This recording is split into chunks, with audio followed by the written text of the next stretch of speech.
Në Bibël lexojmë se Perëndia është Ati i jetimëve dhe mbrojtësi i të vejave. Kjo zemër e Zotit për të kujdesur për ata që janë pa mbrojtje është edhe frymëzimi pas një nisme të jashtëzakonshme, që po prek shumë jetë në vendin tonë, është Shqipëria pa jetim. Sot do të flasim për një iniciativë e Diela e Jetimëve që ka filluar 5 vite më përpara. Me mua në studio është Fredi Zefi, përshëndetje. Fredi është drejtori rajonal i Fondacionit Shpresë për Botën dhe do të ndajmë me ne historinë, sfidat, por dhe shpresën që sjell kjo nismë. Fredi, mirë se erdhe, është kënaqësi që jemi bashkë. Mirë se u gjeta, kënaqësia është e jam ja. Jam shumë e inkurajuar kur dëgjoj për punën tuaj dhe dua që të inkurajojnë dhe gjithë ata që na ndjekin sot në këtë cikël programesh Dashuria shërben. Faleminderit dhe shpresoj që kjo të ndikojnë pozitivisht për këtë qëllim. Na trego pak më shumë si ka lindur kjo iniciativë.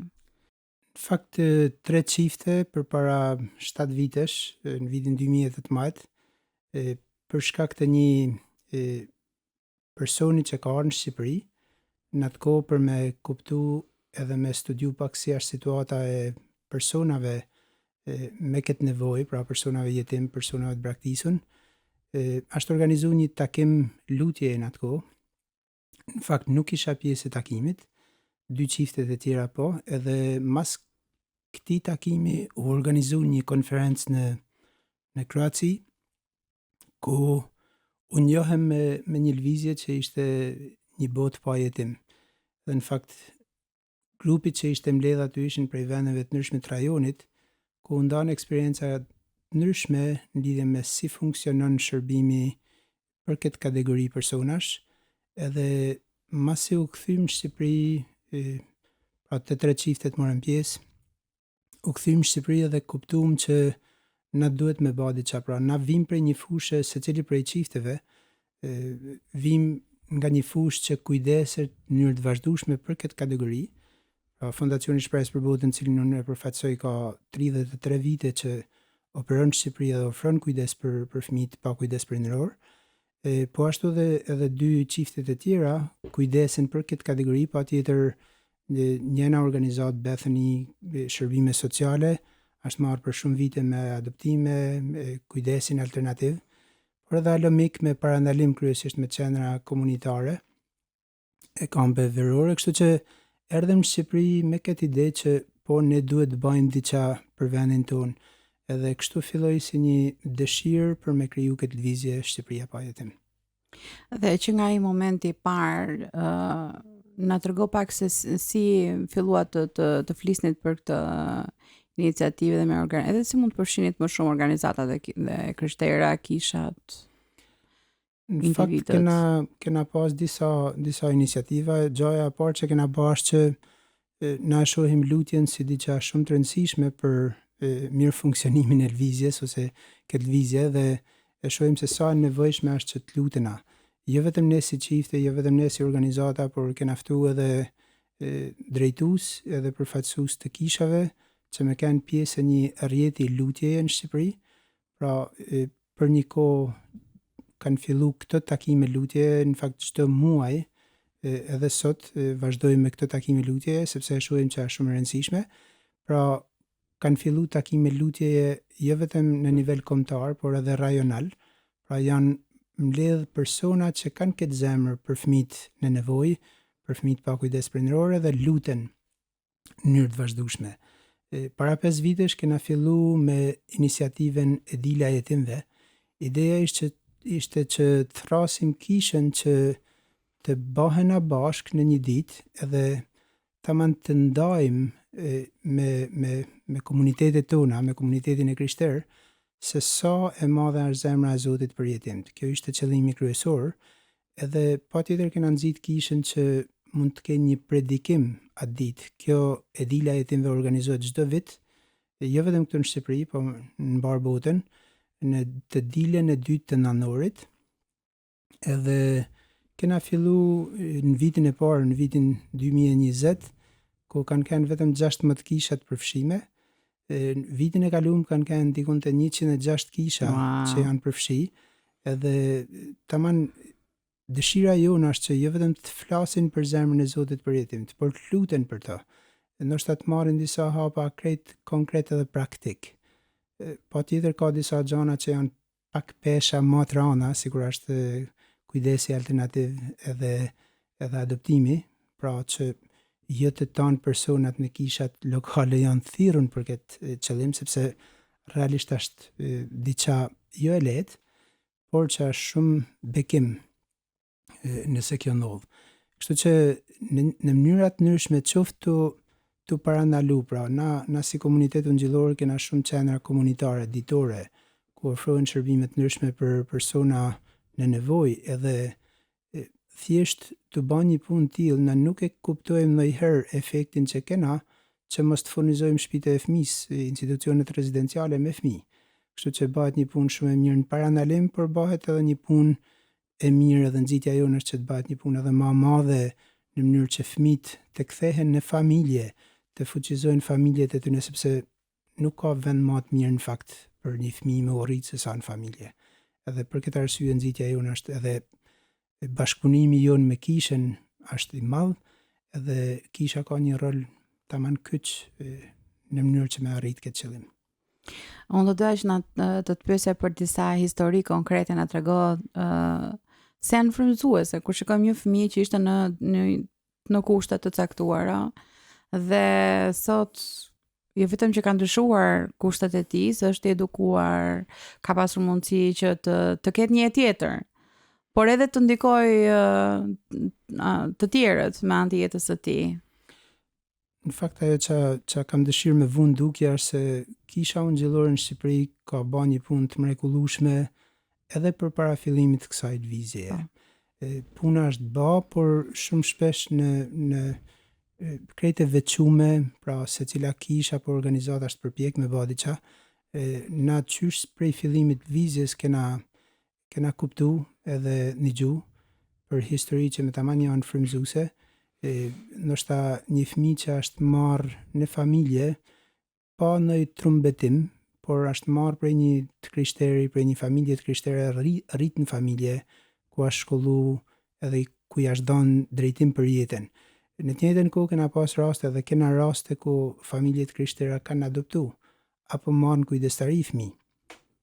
Në fakt dëshira jonë edhe synimi jonë është që edhe kur e ndajmë këtë gjë me kishën apo me individ në kisha të ndryshme, është që na nuk është se synojmë me pas një fëmijë për familjen, por më tepër një familje për fëmijën. Edhe nëse shkojmë me këtë lloj qasjeje të fëmijët, besoj ndikimi është jashtëzakonisht i madh. Para pak ditësh në gjumë për një rast ku një motër kujdeset për një vajzë që ka linë një fëmijë jashtëmartese, edhe që jo vetëm që kujdeset për vajzën, jo vetëm që kujdeset për fëmijën e vajzës, por janë të u përpjek në mënyra të ndryshme që me integru, pra ajo vazhdon shkollën edhe ka një mbështetje të madhe në këtë drejtim. Edhe kjo është synimi jonë, pra që nëpërmjet kishës lokale na të synojmë që me pas një ndikim të madh në parandalim së pari, por edhe në ndërhyrje konkrete në mënyrë që të fuqizojmë familjet e fëmijëve që janë nëpër institucione në rastin kur është e mujtun. Them në rastin kur është e mujtun sepse ka shumë raste kur në fakt është e pa mujtun që fëmija me u bashku me familjen biologjike për shkak të problemeve që fëmija ka pas përpara se marrë në institucion, pra abuzim, neglizhim e gjëra të tilla. Kështu që synimi jonë është që po të nxisim pikërisht këtë lloj qasje prej kishës ungjillore, dhe janë histori pa numërta realisht, patjetër Zoti është i mirë dhe ka tregon mirësinë e tij në mënyra të ndryshme, po një ndër mënyrat konkrete është që tu kujdes për këtë fëmijë, tu ju dhon këtyre fëmijëve një familje. Kështu që të dielën, ndërsa ne inkurajojmë të gjitha kishat që të luten, edhe të mendojnë se si mund të përshihen aty ku ata janë.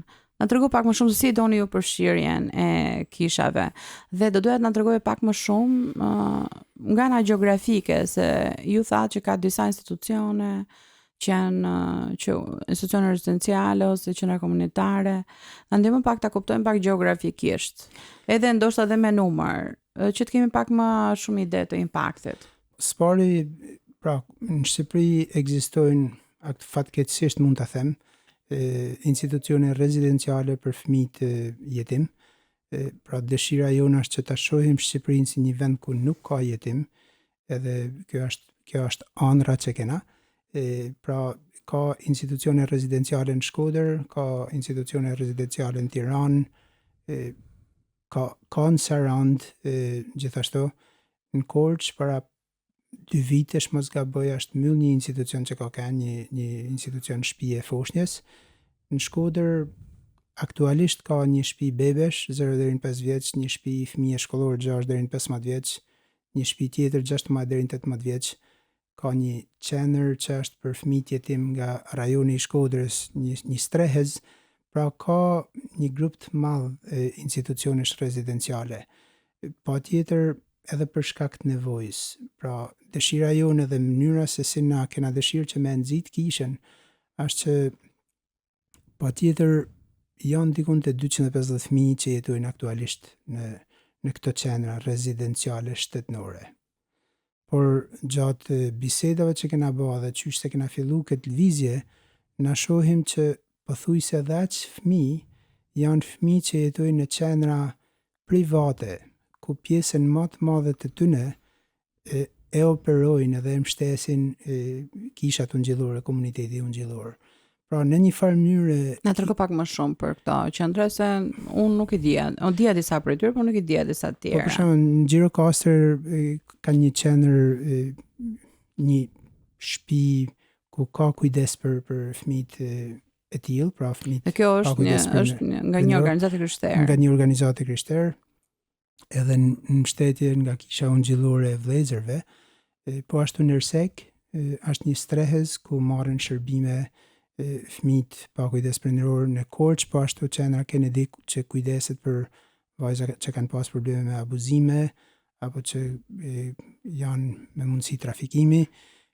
Po ashtu ne si organizatë Shpresë për Botën Marika i mbështesim aktualisht 24 fëmijë plotësisht, pra fondacioni kujdeset plotësisht për gjatë gjithë vitit për to, është qendër rezidenciale, edhe ka dhe po thona strezat vogla në përtonë Shqipëri, në fakt që komuniteti ungjillor ashtu kujdes për to.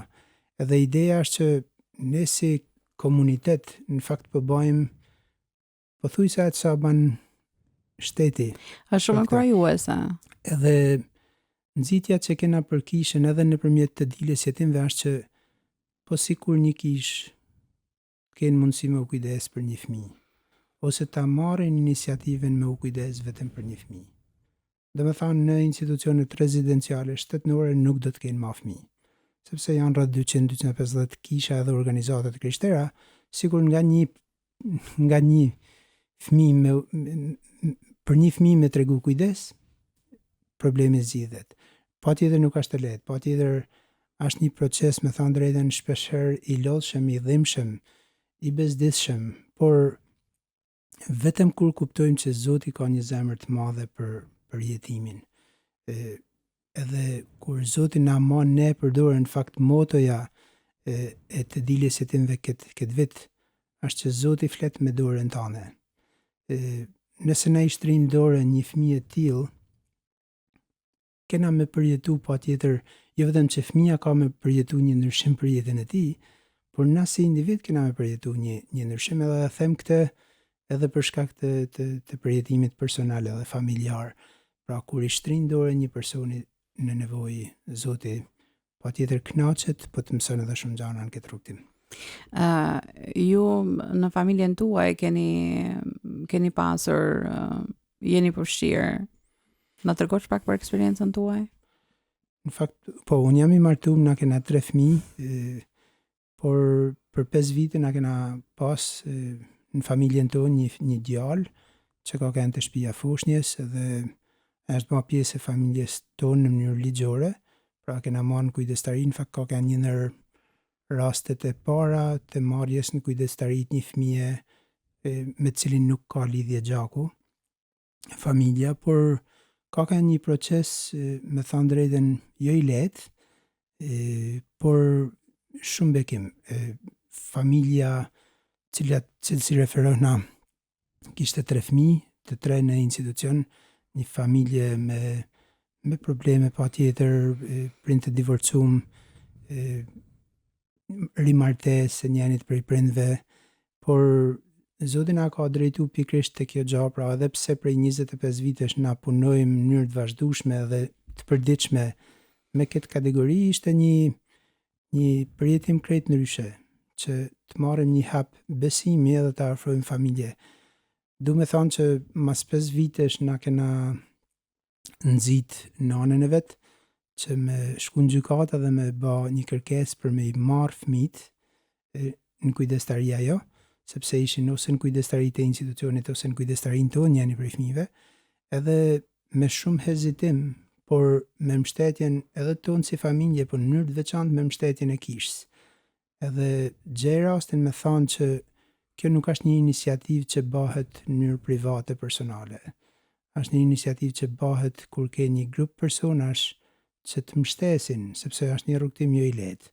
Kështu që kisha në këtë rast ka një ndihmë jashtëzakonshme për ne si familje, edhe ka bë më të lehtë barën tonë në këtë proces. Aktualisht nana është bashkë me 3 fëmijë, falënderit Zotit, nana ka besu te Krishti, ajo aktualisht punon me ne si organizat, po ashtu vajza, pra motra e djalit që ne kena pas në kujdestari, aktualisht punon me ne të qendra e zhvillimit, edhe është bekim me pa jetë ndryshume. Por si kjo histori ka histori tjera në fakt. Vllai ka 3 fëmijë, ai ka adoptu një djalë para rreth 8 vitesh, edhe mram kena qenë me familjet tona, edhe është shumë bekim me pa një jetë ndryshume, por në fakt jo vetëm një, por shumë jetë që mund të kishin ardhur prej një jetë të tillë. Kështu që synimi jonë edhe nëpërmjet dilës jetimve është që ta nxisim kishën të lutet. Pra ne nuk synojmë ose nuk kërkojmë që kisha me mbështet lëvizjen. Pra nuk jena organizat. Ne synojmë që kisha me vepru aty ku ka vënë Zoti, pra në komunitetin ku është. Qoftë të u kujdes për një familje në nevojë, qoftë u kujdes për një familje që ka përjetuar ose përjeton dhunë, probleme të ndryshme, cilat në familjen shqiptare me thënë drejtën janë evidente edhe reale. Kështu që ideja jonë edhe nëpërmjet bashkëpunimit që kena me shërbimet sociale, na mund vëmë dispozicion të dhana aty ku kisha është për familje që kanë këtë nevojë. Kajherë mendimi jonë si kisha mund të jenë që jo, po në vendin tem, në qytetin tem nuk ka një institucion rezidencial. Pra nuk ka një shtëpi fëmije e për këtë qëllim çfarë mund të bëj. Po në fakt ka shumë familje që nëse nuk kujdesen për to ashtu sikurse edhe jena të kujdes si komunitet ungjillor, potencialisht ato fëmijë mund të përfundojnë në institucionet rezidenciale. Kështu që secili në një farë mënyrë dashje pa dashje edhe pa dijeni nganjëherë ashtu bën një punë të mirë. Kështu që kur tana këto forca mblidhen bashkë, rezultati është edhe më i madh. Kështu që nëse kemi le të themi një drejtues kishe që dëshiron që të përfshihet, po se di se si ta filloj, keni ju një tip manuali, një udhëzues për të drejtuar që mos fillojnë s'ka nevojë ta shpikim rroton nëse dikush tjetër e ka një plan. Po në fakt na kena sistematikisht dërgojmë edhe nëpërmjet vllaznisë ungjillore shqiptare të gjitha kishat, edhe broshura, por edhe broshura me ide se çfarë gjanash konkrete mund të bëjnë kisha. Nuk e di, janë gjana nga më të ndryshme të thjeshta, pra nuk duhet me kanë shumë të ndërlikume, nuk e di. Për shembull, te kisha jon, fakti që kisha është kujdes për një familje që ka marrë një fëmijë në kujdestari, është një hap shumë i madh. Si është kujdesur kisha? Na trego pak më shumë praktikisht. Me thënë drejtën në mënyra të ndryshme, për shembull, edhe ne si familje nga njëherë kena nevoja ose jena përballë me nevoja të ndryshme. Tipit një çift që ta marrë fëmijën në një rast kur ti ke nevojë, pra kur ke një angazhim ku nuk mund të jetë fëmia me ty për shembull, ose nuk e di, tu e thirr fëmijën një natë në shtëpinë e tyne, tu thirr krejt familjen tonë për një natë ose për një nuk e di, nga njëherë të nda eksperiencat, pra na kena kanë pjesë shumë bisedave, tryezave, ku kena nda pikërisht atë që Zoti na ka mësuar ne, atë që kena përjetuar gjatë këtij procesi. Por patjetër ty lut Zotit për fëmijët e tim. Ty lut Zotit për fëmijët që janë me probleme të ndryshme sociale ekonomike. Tu shpreh dëshirën, ndoshta që me marrë kujdestari një fëmijë. Patjetër nuk është një hap i lehtë, por është një hap i bukur. Zoti na ka adoptuar ne në familjen e tij, kështu që sa mirë është që na t'i ofrojmë një fëmijë një gjatë tillë. Adoptimi patjetër është edhe një hap më fatgjatë edhe më i plot. Edhe pra janë qoftë gjana të vogla, qoftë gjana edhe pak më të mëdha që kisha mundet me i bë dhe i bën në këtë mënyrë. Unë doja të të pyesja për sfidat me cilat përballeni, cilat kanë qenë disa nga sfidat me cilat jeni përballur gjatë kësaj iniciative. Shife, ka raste kur edhe pse ne synojmë që numri i fëmijëve në për institucione për shembull me kanë më i vogël, përballena me raste edhe të kenë edhe pjesë e grupit teknik nërsektorial në Bashkinë Shkodër për shembull, them që shpesh kena situata kur realisht është gjoja e fundit që kena dëshirë me pa, por ka fëmijë që mundësia vetme për të është që më vendos në një institucion rezidencial. Kështu që kjo është një sfidë e vazhdueshme për shkak të problematikave që shoqënia jonë është tu kalu. Qoftë probleme me abuzimin, qoftë probleme me varësitë e ndryshme. Fëmijët janë të cenueshëm, edhe është sfidë e vazhdueshme, është diçka që ne na dhem shumë. Nga ana tjetër, pra dëshira jonë është që me pa kishen më të angazhuar, me thirr kishen që edhe me u lut, por edhe me marr hapa konkret. A kena bë disa gjëra të mira? Po. A mund të bëjmë disa gjëra më të mira, më të mëdha së bashku? Patjetër që po. Kështu që janë gjëra të tilla, po thona që edhe të nxisin që me vazhdu punën që tashmë jena të bë, edhe patjetër nuk mund ta bëjmë këtë punë vetëm, sa më shumë partnerë na bashkohen për këtë qëllim, edhe vetëm për shembull për dilin e timve ka një grup edhe personash edhe organizatash që janë të përfshijmë aktualisht. Pra ose që drejtojnë rrjetin e lutjeve, ose që bëjnë një punë të shku në përkishat ndryshme me dërgu materialet, por edhe në bazë të interesave ka takime, kena pas edhe një konferencë që është bë me grupet ndryshme interesi përfshi edhe shërbimet sociale të bashkive ku na operojmë. Kështu që tanë bashkë mundena me bë diçka më të madhe, më të mirë, edhe pse ka sfida bollë gjatë rrugës. Do doja të pyesja nëse keni një mesazh për familjet e krishterë, se ju vetë jeni një familje që keni bërsuar një fëmijë, jeni qenë shumë të përfshirë për një periudhë të gjatë kohe. Si do inkurajojë familjet e krishterë që të përfshiheshin, qoftë në birësim apo edhe në... Pra po lidhi me motën e dilesit timve këtë vit, Zoti flet me dorën tane. Mund të jetë një ledhatim, një përqafim, një buzëqeshje karshi dikuj, por mund të jetë edhe një dorë shtrime në një moment kritik për një familje, ndoshta në lagjen tane, ku nuk ka asnjë organizatë që e shef, ku nuk ka një kish që është fiks aty, por ti e kisha, ti e dora e Zotit për atë familje, kështu që lutja jeme është që të tanë nesit krishterë të hapim sytë aty ku Zoti na ka vënë. Ka mundësi të jashtëzakonshme shërbimi, edhe mundësi të jashtëzakonshme ku na mund shtrim dorën tonë karshi një nevojtari, karshi një fëmijë apo një familje që është nevojë. Kështu që thjesht le të hapim sytë edhe të shohim se si Zoti don me bëj gjëra të mëdha të mrekullueshme me jetën e secilit. Ndoshta apo dëgjon dikush tani e thotë që unë nuk jam shumë e bindur që se mund të bëj ndonjë gjë. Çfarë do të ishte një fjalë fundi që ti thoje këtij personi? Unë them se çdo kush mundet me bëj diçka. Nuk ka asnjë person që s'mundet me bëj diçka. Nëse e ke të vështirë me adoptu, apo me marrë kujdestari, apo me dalë me ndihmu në një komunitet që ka nevoja të mëdha, si komuniteti rom, lutu aty në shtëpi. Kërkoj Zotit që Zot mundesh me mësu mu, çfarë zemre mundesh me më dhanë mu, nëse na kena përjetu dashninë e Zotit. Pra, Zoti na mon ne në dorën e tij. Nëse ai na mon në dorën e tij, nëse ai na ka shtri dorën e, na ka dhënë dorën e, na duhet t'i japim dorën dikujt dhe nëse kjo nuk ndodh, them diçka nuk shkon. Kështu që secili mundet me bë diçka. Edhe ky është mesazhi i fundit që duam të lëm.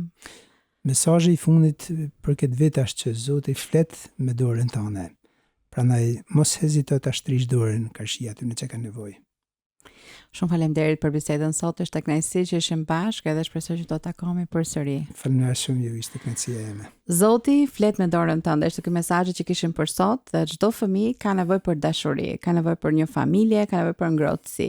Ne shohim fytyrën e Krishtit në veprim, shohim Atin që kujdeset, që shëron dhe që vendos të vetmuarit në familje.